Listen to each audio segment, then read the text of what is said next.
OK, bonjour à tous. Bienvenue au conseil d'arrondissement de l'arrondissement de Fleurimont. Nous sommes le 23 octobre 2023. Il est 17 h. La séance est maintenant ouverte. Nous allons passer à l'adoption de l'ordre du jour. Est-ce qu'il y avait des points à ajouter, retirer? Non. Donc, l'ordre du jour est adopté et ceux qui sont présents, vous en avez une copie en main.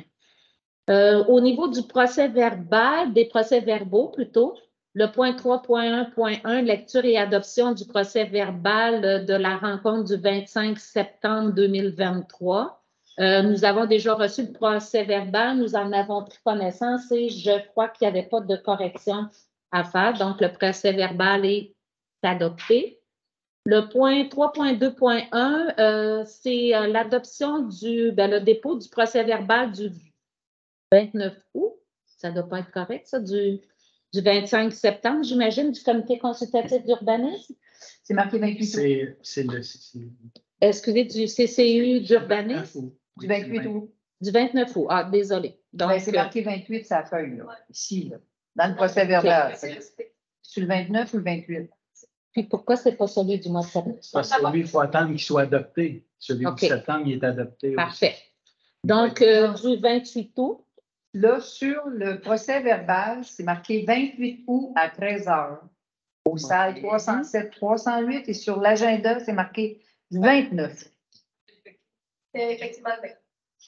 C'est ça. Donc, il faut juste le corriger. On va corriger le 28 août, l'adoption de l'ordre du jour, dans l'ordre du jour.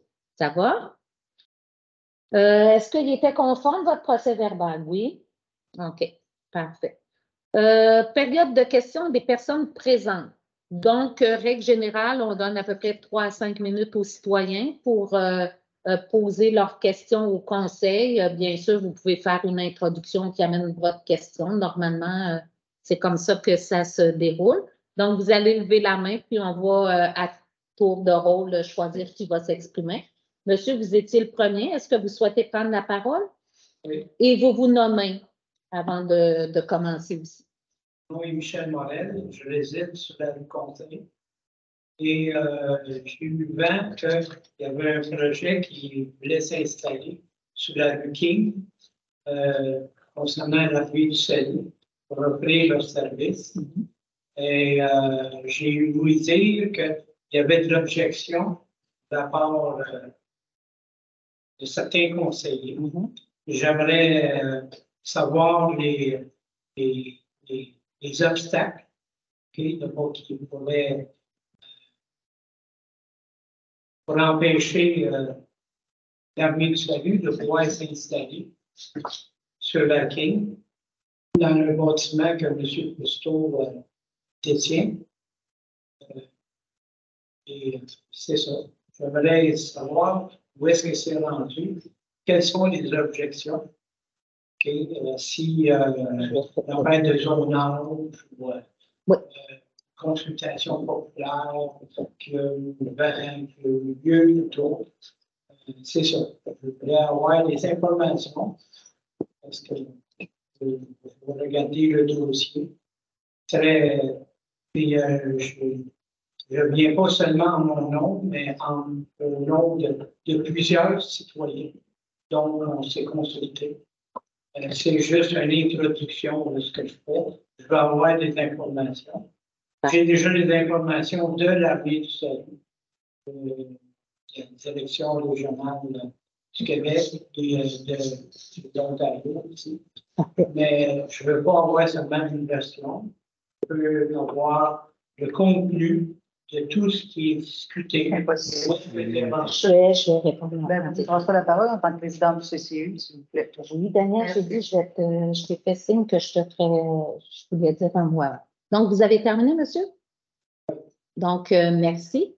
Ce que je peux vous dire pour l'instant, il y a eu des membres du groupe là, de l'Armée du Salut qui sont venus faire des représentations au conseil de ville. Donc, on les a entendus. Et au niveau des élus de l'arrondissement, ceux qui ne siègent pas sur le conseil consultatif, le conseil d'urbanisme de l'arrondissement, on n'a pas eu à se prononcer encore. le dossier a été présenté aujourd'hui. Madame Bertha, je vais lui céder la parole parce que c'est elle la présidente du comité consultatif d'urbanisme. Donc, elle était là aujourd'hui. Je ne sais pas ce qu'elle peut vous dire, mais donc, Madame Bertha, allez-y. Bonjour. Juste un instant. Je viens pas au nom d'Armée du Salut, de qui que ce soit. C'est en tant que citoyen On l'a qui compris. a participé. On a compris, oui. Sauf que je suis extrêmement surprise que vous sachiez qu'au sein du CCU d'arrondissement, qu'il y a des conseillers ou conseillères qui s'opposent au projet. C'est des oui-dire. Ben, c'est facile après ça, mais ça, je suis dos des oui-dire, là, mais bon. Ils ont eu lieu il n'y a pas longtemps, là. Alors, ce qui a été décidé aujourd'hui en arrondissement, c'est du huis clos et ça va rester du huis clos. Ce que je peux vous dire, c'est que le dossier va descendre au conseil municipal parce qu'il y a eu un vote de prix et c'était égal. Donc, si vous voulez entendre la position des élus de l'arrondissement et du conseil municipal, quand ce sera présenté au conseil municipal pour soit revirer la décision qui a été prise à l'arrondissement ou encore l'accepter, il faudra vous déplacer au conseil municipal. Ça, c'est. J'ai pas la date. Vous n'avez pas la date. J'ai pas la date. Est-ce qu'il y a une annonce publique? Oui. Il y aura une communication. Oui, une communication. Oui, oui. Le conseil municipal se rencontre le 1er et le 3e mardi du mois à 7 heures le soir. Ça débute à 7 heures, puis on ne sait pas à quelle heure ça finit. Mais donc, vous pouvez surveiller ça. Et sur le site de la ville, il y a toujours un dépôt de l'ordre du jour avant la rencontre du conseil municipal. Donc, je ne sais pas si c'est déposé les vendredis ou en tout cas le vendredi, si vous allez en ligne, ou le lundi ou plus tard, vous allez avoir accès à l'ordre du jour. Fait que vous pourrez voir si le point qui vous intéresse est là. C'est là qu'il va être traité. Parce que comme je vous dis, jusqu'à maintenant, nous, les élus d'arrondissement, on n'a pas eu à voter là-dessus si on ne siège pas au CCU. Et la même chose pour les gens au conseil municipal.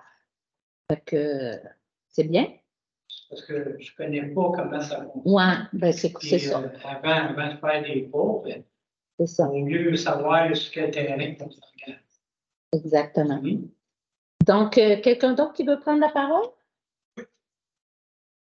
Oui, monsieur, vous vous nommez et vous y allez. Oui, Rémi Bélanger-Laberge, j'habite sur la rue de Culotte. Je viens aujourd'hui parler de sécurité routière, limite de vitesse. J'ai lu un article de la presse du 18 octobre qui a comme retenu mon attention par rapport à cette thématique-là. Donc, c'était dans le cadre du sommet Piétonnes et Piétons avant tout, agir ensemble pour un Québec qui marche, organisé par Piétons Québec. Il y a la ministre du Transport, des Transports et de la Mobilité durable, Mme Guilbeault, qui s'est prononcée en marge de ce sommet-là et qui indiquait qu'elle comptait déposer le premier plan d'action sur les relations entre le ministère des Transports et les municipalités, qui va entre autres réviser le processus ministériel de traitement des demandes municipales de modification des limites de vitesse. Là, vous savez, c'est sur le territoire de Sherbrooke. Si on revient à nous, il y a plusieurs des numéros, puis bon, il y a le ministère des Transports qui sont responsables de ces tronçons-là. C'est indiqué aussi, information intéressante, mais un peu triste en même temps, dans l'article. Un total de 79 piétons a perdu la vie l'an dernier, donc en 2022 au Québec, une hausse de 22,7 des décès par rapport à 2021. Les enfants et les personnes âgées sont surreprésentés chez les morts et les blessés graves par rapport à leur poids démographique. J'imagine que Sherbrooke ne fait pas exception à cette hausse-là. Ça doit être dans les mêmes pourcentages. Je ne sais pas exactement c'est quoi pour la donnée pour Sherbrooke, mais ça doit être une augmentation également. Donc, dans ce cadre-là, moi, ma question, c'est, afin de se préparer finalement au dépôt de cette nouvelle entente-là, si on peut dire, là, entre le ministère des Transports et les villes du Québec, est-ce que l'arrondissement de Fleurimont compte cibler les tronçons de son territoire où des réductions de vitesse s'imposent avant que la nouvelle politique du ministère soit déposée? Puis Alex, je vais poser mes questions d'un coup, je pense, puis c'est dans toujours dans la même veine. Est-ce que l'arrondissement de Fleurimont compte promouvoir auprès du conseil municipal la réduction des limites de vitesse en zone résidentielle et sur les tronçons cyclables et quand? Donc, cette deuxième question-là, ça ne toucherait pas les tronçons qui appartiennent au MTQ. Hein? Donc, c'est vraiment au niveau municipal. Et je sais que la campagne Vise 40, on ne sait peut-être pas encore c'est quoi les impacts de cette campagne-là, Vise 40. Là, les impacts sur la réduction de vitesse, est-ce que ça a changé quelque chose ou non? Alors, voilà, c'était ma question. Oui, merci beaucoup. Je vais commencer par le dernier point, le Vise 40. Vous dites, ça a été quoi l'impact?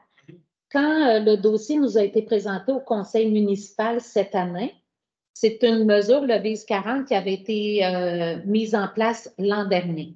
Donc, on avait une année d'expérience. Et quand ils nous ont présenté le dossier, ils disaient que l'utilisation des pancartes, et sur certaines rues, il y a aussi des bollards qui se rajoutent à ça, ça avait fait baisser les vitesses de 5 km/h. Donc, ça avait un impact et c'est pour ça que le conseil municipal, on a décidé de poursuivre dans cette lignée-là cette année. Et on a même payé, dans le fond, pour refaire nos pancartes pour qu'elles soient plus visibles. Parce que l'an dernier, c'était écrit plus petit. Là, cette année, là, ça frappe, oui, on les voit de loin. Et donc, ça va pour ce point-là. Donc, il y a un certain impact. Fait que si sur une rue, avant l'introduction de ces mesures-là, ça roulait à 45 km/h, ben, en moyenne, ça baisse à 40 km/h. Donc, ça a un effet. La deuxième, est-ce qu'on va cibler des intersections? Je vous dirais qu'il y a déjà du travail qui a été fait. Si on regarde le long du tronçon de la Saint-François, de la rue Saint-François, il y a 3 intersections qui ont été ciblées, puis on travaille avec le MTQ, Ministère du Transport du Québec, parce que, bon, le nom a changé, mais ça dit ce que ça dit, Ministère du Transport. Et on a ciblé l'intersection du sanctuaire pour les automobilistes qui était non sécuritaire, mais Clémenceau et Lévesque, autant pour les cyclistes que pour les piétons, c'est 2 intersections où il y a des problèmes. Donc, ça, c'est déjà ciblé. On a commencé à travailler avec le ministère et on va voir sur quoi ça va déboucher. Probablement que chacune des élus dans son district a des interventions qui ont été faites, des interventions qui sont ciblées. Tout à l'heure, on en a traité une sur la rue Trudel. Donc, des citoyens qui avaient dit ça roule trop vite, tout ça. Et vous avez vu, là, nos services ont analysé la demande et on revient ensuite avec des mesures. C'est certain, c'est ça, il y a tellement d'intersections. J'ai de la misère à voir. Puis habituellement, c'est vrai que souvent, on agit à la demande des citoyens. Puis maintenant, les citoyens, pour demander qu'on étudie leur rue, ils doivent déposer une requête dans le système accompagnée de 5 signatures. Donc, ça assure que les gens sont quand même pas mal tous d'accord avec les mesures parce que vous seriez surpris de voir que parfois, on met un bolard central puis il y a des citoyens qui vont se plaindre parce que là, ils ne peuvent plus stationner sur le bord de la rue, etc., etc. Il faut gérer les attentes de tout le monde. Donc, que quand la requête rentre, qu'il y ait 5 signatures, ça démontre qu'il y a déjà un certain intérêt pour que les mesures soient mises en place. Je ne sais pas si vous voulez ajouter autre chose avant que je passe à la dernière question. Madame Belle-Rose, puis après, il y a Madame Berthold.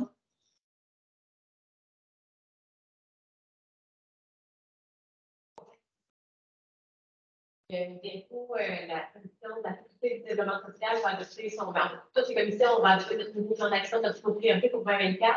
Puis c'est leur priorité numéro 1. Donc, la ville, on va tenir ça et on va s'impliquer. C'est sûr qu'ils vont venir consulter les arrondissements parce qu'on est les mieux placés pour connaître ce qui se passe à chaque intersection. Je pense que les écoles et les parcs sont des endroits très ciblés. Puis, autre information, il y a Piéton Québec qui vient une première fois faire une présentation de formation, et donner une formation faite à nos intervenants villes et organismes le 14 novembre prochain. Donc, c'est super intéressant parce qu'eux, ils amènent vraiment des concepts différents, c'est de voir justement l'aspect piéton avec eux, c'est l'objectif zéro décès, à terme. Il y en a des nouvelles façons de voir et d'aménager le territoire. Donc, je pense que ça va vraiment venir enrichir nos connaissances et ça se faire plus pratique. Oui, Madame Berton? Oui, donc, en tant qu'ex-présidente du comité de sécurité publique, c'est quelque chose qui a débuté dans l'autre mandat et qui se poursuit cette année. Et on se posait souvent la question à savoir, bon, est-ce que c'est mieux de baisser la vitesse à 30, 40 et tout ça? Alors, on était allé avec les mesures de mitigation avec le 10-40, qui a été revampé cette année, mais je crois que la ville de Sherbrooke est rendue à une autre étape. Maintenant, c'est l'œuf ou la poule. Est-ce que la ville va attendre de voir qu'est-ce que le ministère des Transports et de la Mobilité durable va dire versus ce plan d'action-là? Parce qu'on sait que pour la ministre Guilbeault, c'est très important, la vitesse dans les rues, la sécurité piéton, la sécurité autant des adultes que des enfants. Donc, il faut toujours se rappeler que si le ministère décrète que dans toutes les rues résidentielles, peu importe qu'il y ait un parc, une garderie ou encore une école, ben, on roule à 30 ou 40, là, peu importe, ben, c'est que ça coûtera pratiquement rien aux villes d'instaurer ce règlement-là. Tandis que s'il ne bouge pas de ce côté-là, ben, il va falloir que ce soit la ville qui le fasse. Moi, je suis entièrement en faveur. Mais à ce moment-là, à l'époque, il y a 3 ans, on parlait que ça incomberait à la ville des dépenses de 2 millions de dollars pour indiquer que dans la rue résidentielle, ben, au lieu d'être du 50, ben, ça soit du 40 ou du 30. Donc, je pense que ça va être une question de, excusez l'expression anglaise, mais de timing pour voir qui ira en premier avec qui. Mais tout à l'heure, vous posiez la question, est-ce que l'arrondissement de Fleurimont est en faveur d'une recommandation au conseil? C'est sûr, il n'y a pas un élu assis autour de la table qui va être contre ça. Là. On a tous et toutes la même préoccupation. Donc, on est à la bonne place. Maintenant, on sait qu'on avait fait, nous, un sondage auprès de la population dans notre mandat. Puis, diminuer la vitesse dans les rues, c'était 50-50. Oui. Donc, c'est une décision. Non, et il faut se rappeler. Et il faut se rappeler que ceux et celles qui roulent vite dans les résidentiels, c'est ceux qui y résident. Sinon, ils ne seraient pas là. Oui. Voilà. Donc, je pense que ça couvre aussi, vous avez demandé est-ce qu'on ferait pour ça réduire les limites de vitesse. Et il y a une portion de votre question qui concernait les tronçons cyclables. Oui, aussi. Ça, c'était, pouvez-vous expliquer un peu plus parce que je n'ai pas compris. Ben, je pense, par exemple, à Montréal, je ne sais pas si c'est de bord en bord, mais à peu près toutes les rues où il y a des tronçons cyclables, que ce soit des bandes ou des pistes cyclables, c'est du 40 km/h. Okay. La rue est très large, c'est du 40 km/h, tu passes en dessous d'un viaduc. Moi, des fois, je vais en moto, là. Puis, c'est 40 à la grandeur de la ville de Montréal. Puis, encore là, du 30 devant toutes les écoles. Ça, c'est. Ça fait longtemps, en fait. Puis, voilà. Fait que, puis, toutes les rues résidentielles. Puis ça va, en fait, en général, à travers toute la ville de Montréal, ça va à la baisse, les limites de vitesse. Je pense que ça va faire. Il doit y avoir des tensions, là, mais que ça plaise ou un peu moins aux résidents. Je pense que la priorité, c'est vraiment la sécurité, hein, évidemment, de toutes et tous. Puis, encore une fois, enfants et personnes âgées qui sont surreprésentés dans les incidents qui impliquent des voitures. Dans la presse, il parlait justement des grosses voitures. Ce matin, là, avec l'espèce de gros pilier, c'est ça qui cause un nouvel angle mort. Et puis, je ne sais pas, par contre, tout à l'heure, vous parliez des décès. Je ne crois pas au cours de la dernière année qu'on a eu de décès piétons, à moins sur la rue. Ouais. Peut-être on en a. Mais il n'est pas décédé. Il n'est pas décédé. Okay. Donc, on n'en souhaite pas. Non, c'est ça. Donc, voilà les réponses qu'on peut vous donner. C'est sûr, c'est un dossier qui évolue. Jusqu'à maintenant, ce qui nous avait freiné beaucoup, c'était les coûts et aussi le fait de devoir placarder la ville de pancartes. Ici, c'est 40, ici, c'est 30, ici, c'est 50. Je peux vous dire que, comme piétonne moi-même, oui, il y a des enjeux de sécurité, c'est certain. Et pour ma part, je remarque beaucoup la cohabitation vélo-piéton qui ou trottinettes ou peu importe, depuis que les moteurs électriques sont là. Personnellement, je trouve que c'est une nouvelle source qui fait en sorte qu'on se sent moins en sécurité comme piéton, surtout là où on partage les espaces. Donc, merci beaucoup. Est-ce qu'il y a quelqu'un d'autre qui veut prendre la parole? Non, messieurs? Monsieur Pellerin, non? Ce qui termine la période donc des interventions de la population. On va se déplacer vers le point bordereau de correspondance, dépôt du bordereau numéro 1, arrondissement de Fleury-Mont. Je vais demander au directeur, M. Blais, de lire la correspondance qu'on a reçue, puisqu'elle fait suite à la présence d'un citoyen qui est venu à l'arrondissement lors du dernier conseil d'arrondissement et d'une décision qui avait été prise par le conseil d'arrondissement lors de cette même rencontre. Donc, M. Blais. Donc, je mets la lettre aussi là, à la vue là, des citoyens présents. Donc, le président des expos, du Club des expos de Sherbrooke incorporé, m'a transmis cette lettre-là. Donc, j'ai appris le résultat de la décision du conseil d'arrondissement du 25 septembre 2023. Je suis au regret de vous informer que je ne pourrai accepter le financement dans la forme proposée. La façon dont la décision a été justifiée n'est pas liée avec l'esprit de ce projet qui vise à bonifier les dimensions historiques et culturelles du stade Amédée-Roy. On parle d'installations fixes qui seront offertes en regard des nombreux utilisateurs du stade. Donc, en parenthèse, toutes les équipes de baseball Sherbrooke, Expo de Sherbrooke, équipes visiteuses, spectateurs. Donc, je demande à ce que ce message soit déposé à la prochaine séance du conseil d'arrondissement. Donc, c'est le cas. J'en ai fait la lecture. Parfait. Merci, M. Blais. Point 6.1.1, nomination des membres constituant le comité consultatif d'urbanisme de l'arrondissement de Fleury-Mont. C'est un nouveau changement qui a été fait. Habituellement, dans les mandats précédents, les gens étaient nommés pour 4 ans, soit la durée de l'ensemble du mandat. Et là, maintenant, avec les changements législatifs qui ont été faits, donc ce sont des nominations de 2 ans. Et au bout de 2 ans, on refait des nominations. Donc, je vais laisser la parole à Monsieur le directeur, puisque nous en avons discuté tout à l'heure en plein huis clos. Donc, Monsieur le directeur.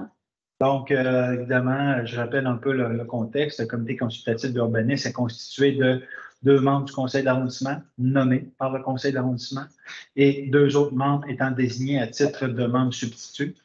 Il y a également 2 membres choisis parmi les résidents de l'arrondissement, dont un est désigné par le conseil d'arrondissement pour siéger à un autre comité qui n'est pas en fonction actuellement. Donc, selon l'article 3.2, le directeur de l'arrondissement agit comme secrétaire du comité et assiste d'office à toutes les séances du comité. Donc, les mandats actuels de Mme Berthold et de Mme Laure Letarte-Lavoie arrivent à échéance, donc considérant qu'elles ont été en novembre 2021, selon la résolution numérotée ci-dessus. Les élus sont invités à nommer une présidente et une vice-présidente du comité consultatif d'urbanisme de l'arrondissement pour les 2 prochaines années, soit jusqu'aux élections. Donc, au niveau de la présidence du CCU. Il est proposé de nommer Mme Danielle Berthold. Et pour le poste de vice-présidente du comité consultatif d'urbanisme de l'arrondissement, de nommer Mme Laure Letarte-Lavoie. Donc, Monsieur le directeur, comme j'avais dit, moi, je vais inscrire ma dissidence sur la vice-présidence du CCU d'arrondissement. Pour ma part, je pense que c'est important que les membres du CCU soient présents lors des consultations citoyennes et donc j'inscris ma dissidence pour la vice-présidence. Donc, j'aimerais juste dire qu'ils rentrent en fonction à partir du 27 novembre 2023, donc ils poursuivent tout simplement leur mandat, et ça jusqu'à la fin du mandat, jusqu'aux élections municipales. L'autre portion vise la nomination des membres citoyens. Donc, il a été convenu de reporter ces nominations-là à la prochaine rencontre du conseil d'arrondissement du mois de novembre prochain. Merci beaucoup. On va maintenant regarder les dossiers du comité consultatif d'urbanisme du 25 septembre 2023. Madame la Présidente. Merci beaucoup, Madame Dauphinet.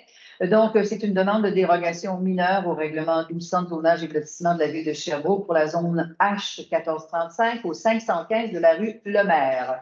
Donc, le requérant désire construire une habitation comprenant 5 logements sur le lot visé. Selon la réglementation actuelle, le nombre minimum de cases de stationnement prescrit pour le projet est de 7 cases. Or, le requérant prévoit en aménager 6 selon le plan projet d'implantation déposé, et ce en raison de l'espace disponible sur le lot existant.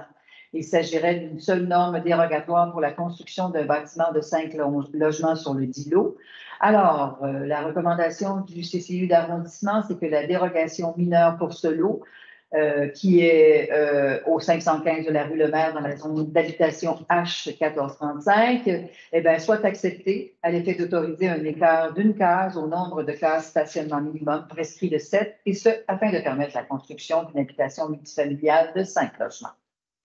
Donc, la proposition est de donner la demande de dérogation mineure. Ça, c'est la recommandation faite par le CCU d'arrondissement. Comme on vous l'a dit tout à l'heure, Mme Benrose et moi-même ne siégeons pas dessus. Donc, c'est pour ça que je dois poser la question à savoir si le conseil d'arrondissement est d'accord avec cette proposition-là. Et on est tous d'accord avec la proposition. Si. Le point 8.1.1, maintenant, dépôt du budget des frais de représentation sociale de 2023. Donc, quand on va dans le chiffrier, on est capable de voir, on a un budget de départ qui nous est alloué. Et quand vous allez consulter le dossier, vous êtes capable de voir est-ce que tout l'argent a été dépensé ou s'il en reste encore. Et ça vous permet de voir aussi à quels événements vos conseillères assise pour aller représenter l'arrondissement ou encourager les citoyens, appuyer les citoyens dans leurs événements. Point suivant, point 8.2.1, assistance financière additionnelle non récurrente à les habitations de l'écart, Maison Margot. Donc, je ne sais pas qui veut présenter le dossier. Là, ça concerne 2 élus, Mme Lefebvre-Lavoie ou Mme Belrose, avec le changement à la proposition. Je peux y aller? Oui. La maison Margot qui a été inaugurée au printemps d'été, je ne me trompe pas, avec combinant une maison des jeunes en aide et plus en haut, une maison de chambre pour femmes. Donc, c'est un super nouveau projet qu'on a dans l'arrondissement. Belle petite arrimage avec 2 organismes différents qui cohabitent finalement un même bâtiment. Et puis, on a appris qu'ils étaient toujours dans un manque à gagner de 40 000 pour meubler ensemble, payer les frais et tout. Donc, c'est ça, moi et Mme Lefebvre-Lavoie, on a décidé d'ajouter ce qui nous restait de notre part pour dédier à ce projet-là. Parce que c'est un moment important pour donner un élan à l'organisme, s'assurer que tout se passe bien du côté financier. On veut s'assurer que tout est beau. On a décidé de contribuer de cette façon-là. Parfait. Merci. Donc, point 8.2.2, assistance financière à l'organisme admis Maison Jeunesse pour l'organisation d'un gala de Noël. Donc, la Maison Jeunesse, c'est la maison qui est située tout près du Louis, dans l'est de Sherbrooke. Ils veulent organiser un gala de Noël pour les jeunes qui fréquentent la maison des jeunes. Et nous avons décidé de financer, je n'ai pas le montant devant moi, 2 500 $. Donc, toutes les conseillères, on y a mis une portion de notre budget. Et Mme Lefebvre-Lavoie et moi-même en avons mis un petit peu plus.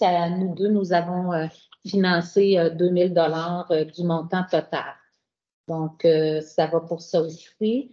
8.3.1, donc, on va passer aux nominations de la présidence d'élection, conseil d'arrondissement de Florimont, parce que la présidence d'arrondissement, c'est nouveau aussi à l'intérieur de ce mandat-ci, la présidence d'arrondissement. Donc, j'avais été nommée pour 2 ans. Le 2 ans arrive à échéance à la fin du mois. C'est pour ça, donc, qu'on nomme une nouvelle présidence d'arrondissement. Est-ce qu'on a besoin de nommer pareil le président? Oui. Donc, allez-y, M. Blais, qui sera notre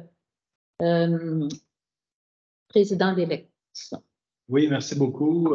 Donc, peut-être rappeler la procédure à suivre là, pour l'élection de la présidente de l'arrondissement.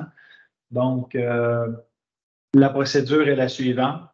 Je vais ouvrir la mise en candidature qui se fera de la façon très simple. C'est que c'est selon une proposition d'un membre du conseil d'arrondissement. Un membre peut se proposer directement ou peut proposer une autre candidate sans avoir un appui, sans qu'elle soit appuyée plutôt. L'élection de la présidente de l'arrondissement se fait par scrutin secret, désolé, chaque membre du conseil d'arrondissement ayant une voix. Si un seul membre du conseil d'arrondissement est mis en candidature au terme de la période allouée à cette fin, elle est déclarée élue. Si 2 membres ou plus sont mis en candidature, les membres votent et le membre du conseil de l'arrondissement ayant obtenu la majorité des voix est déclaré élu. Advenant le cas où aucun des membres n'a obtenu la majorité des voix, le scrutin est ajourné d'un délai maximum de 2 jours francs. Donc, à la reprise de l'Assemblée, le processus du scrutin est repris, les mises en candidature sont reçues et un scrutin secret a lieu. Donc, c'est le même processus. Sinon, advenant le cas qu'il est impossible d'élire un président d'arrondissement par le conseil d'arrondissement, eh bien, ce qui est indiqué, c'est que c'est la loi sur les cités et villes qui s'applique, l'article 328. Donc, c'est la mairesse qui va trancher. Si elle ne désire pas trancher, eh bien, c'est au conseil municipal qui devra faire élire la présidente d'arrondissement. Donc, voilà. Alors, j'ouvre les candidatures pour le poste de présidente d'arrondissement. Alors, allez-y. Oui. C'est Mme Joanne Belrose.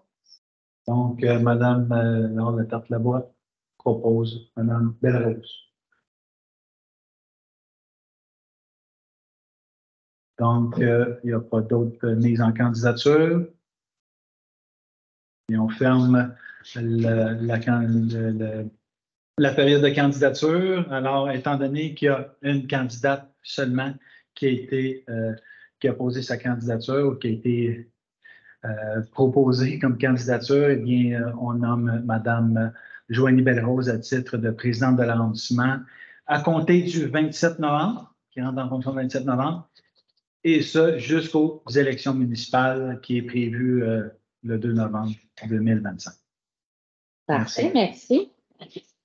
Ce qui nous amène au point 9.1.1 pour adoption, requête en circulation, analyse et recommandation du service des infrastructures. C'est le code de la rue Trudel dont on a discuté en plénier public. Donc, c'est soutenu par tout le monde. Donc, ça va être, c'est adopté. Mais, oui? Désolée, tantôt, on dit qu'on n'avait pas mis dans la recommandation qu'on fait des bollards pour l'avancée. l'avancée. Est-ce que là, étant donné qu'on est au conseil d'arrondissement, est-ce qu'on veut le rajouter dans la recommandation qui chemine au conseil municipal? Ben, moi, je vous dirais que c'est davantage la recommandation du service qu'il faudrait mettre de l'avant. Il y a une vérification qui va se faire par le coordonnateur d'arrondissement s'il y a des bollards ou non. Moi, c'est la proposition que je fais. Sinon, si vous voulez, vous pouvez décider de ne pas recommander la résolution que vous avez prise en comité plénier public. OK, mais je pensais qu'on pouvait juste faire un ajout de... Ben, ça serait conditionnel, c'est ce que je comprends. Ce serait quoi qu'il y ait une vérification, tout simplement? Ça a été noté au comité plénier public. Oui, si c'est compliqué, on peut, mais c'est juste que si on veut que le service le fasse, c'est peut-être plus fort s'il fait partie de notre recommandation pour le conseil d'arrondissement, que le conseil d'arrondissement recommande de rajouter des bollards. Ou peut-être vous pouvez choisir de le faire retirer si vous préférez et que là, bon. Je pense qu'on peut rajouter juste une colonne. Parce qu'on n'a jamais modifié les recommandations de nos services. Mais pas dans ce genre de dossier-là. À l'arrondissement, je ne me rappelle pas qu'on l'ait fait. Souvent, les dossiers étaient retirés. Mais c'est ça. Oui, puis c'est ça, les dossiers ont été retirés.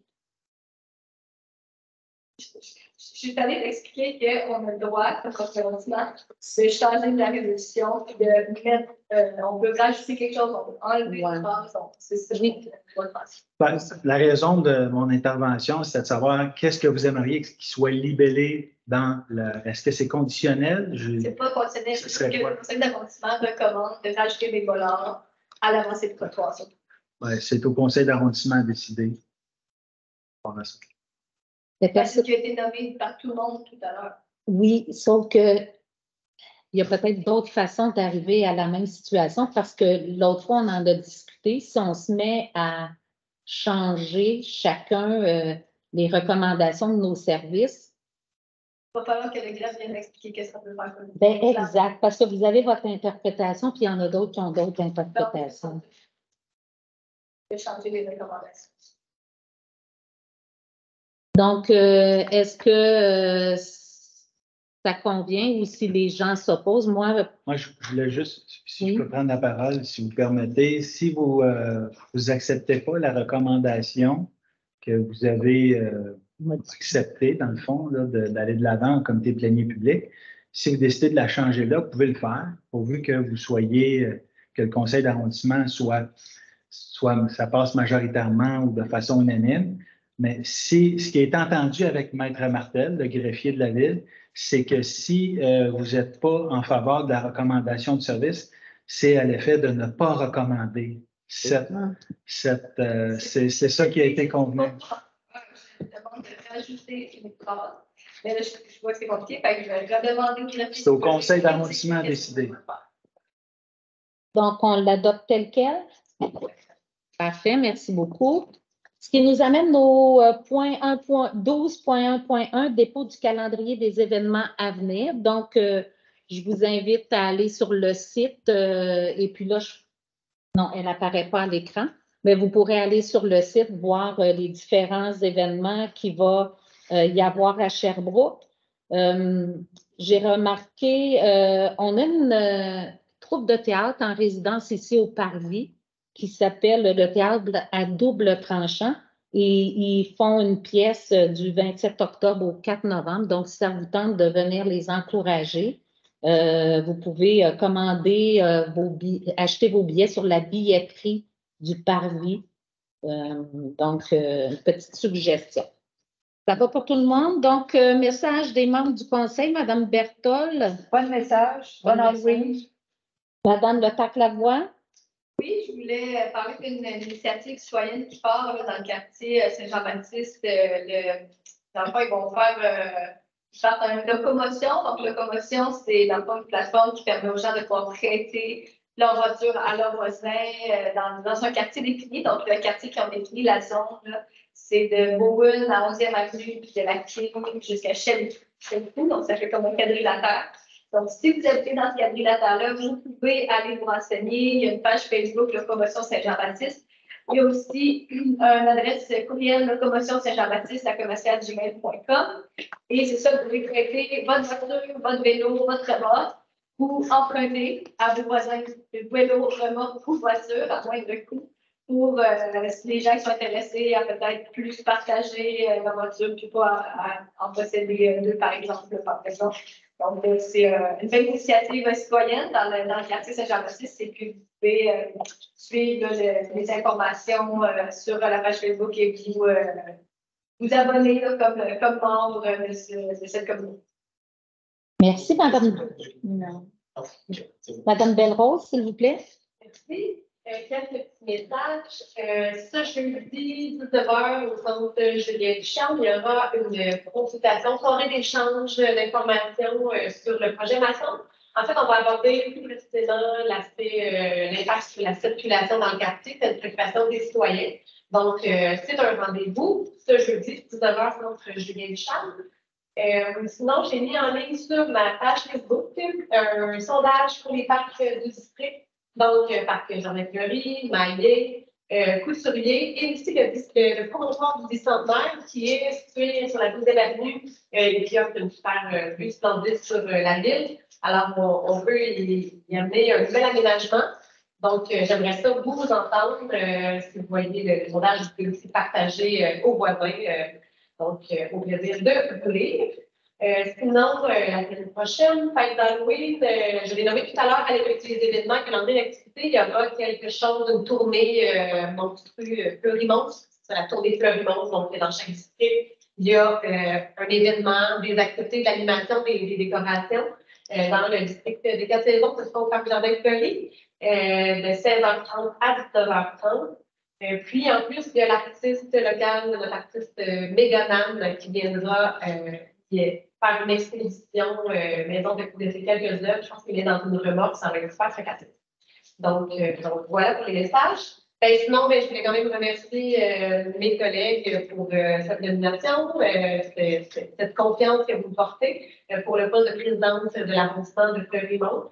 Ce sera un honneur, un bonheur d'accomplir cette tâche dès le mois de novembre. Puis, désolé, monsieur le directeur, je sais que vous étiez prêt avec votre chapeau que je comprends sur votre. Ça fait bien avec Jean-Louis, en tout cas. Bref, au plaisir d'être votre présidente à la prochaine. Merci beaucoup. Donc, pour ma part, je vais inviter les citoyens du district du Prince-Solitaire à ma rencontre mensuelle qui va avoir lieu le 13 novembre prochain à 18h30. C'est toujours dans les locaux du centre communautaire Cœur Immaculé au 3e étage, donc au bout du corridor. Vous allez me trouver là de 18h30 à 20h. Donc, venez, c'est toujours des gens différents qui sont là d'une fois à l'autre. On a souvent des belles discussions sur plusieurs sujets qui concernent la ville. Merci beaucoup. Ça met donc fin à cette assemblée du conseil d'arrondissement du 23 octobre 2023. Pour ceux qui le désirent, on a une séance de consultation qui suit à l'instant. Merci.